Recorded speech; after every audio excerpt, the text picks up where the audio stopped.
كذبت قبلهم قوم نوح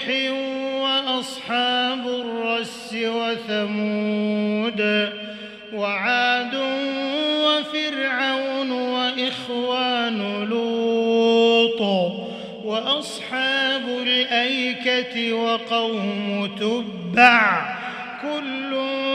كذب الرسل فحق وعيد أفعينا بالخلق الأول بل هم في لبس من خلق جديد ولقد خلقنا الإنسان ونعلم ما توسوس به نفسه ونحن أقرب إليه من حبل الوريد إذ يتلقى المتلقيان عن اليمين وعن الشمال قعيد ما يلفظ من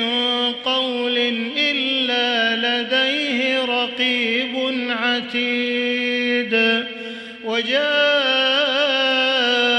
سكرة الموت بالحق ذلك ما كنت منه تحيد ونفخ في الصور ذلك يوم الوعيد وجاءت كل نفس معها سائق وشهيد لقد كنت في غفلة من هذا فكشفنا عنك غطاءك فبصرك اليوم حديد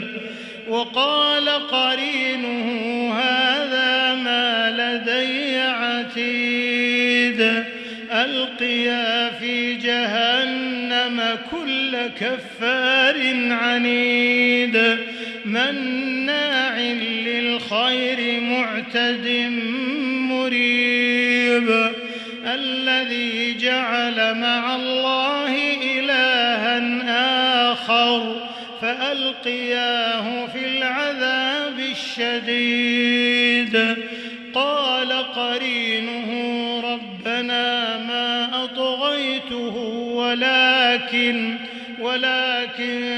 كان في ضلال بعيد قال لا تختصموا لدي وقد قدمت إليكم بالوعيد ما يبدل القول لدي وما أنا بظلام للعبيد يوم نقول لجهنم هل امتلأت وتقول هل من مزيد وأزلفت الجنة للمتقين غير بعيد هذا ما توعدون لكل أواب حفيظ من خشي الرحمن بالغيب وجاء بقلب منيب ادخلوها بسلام ذلك يوم الخلود لهم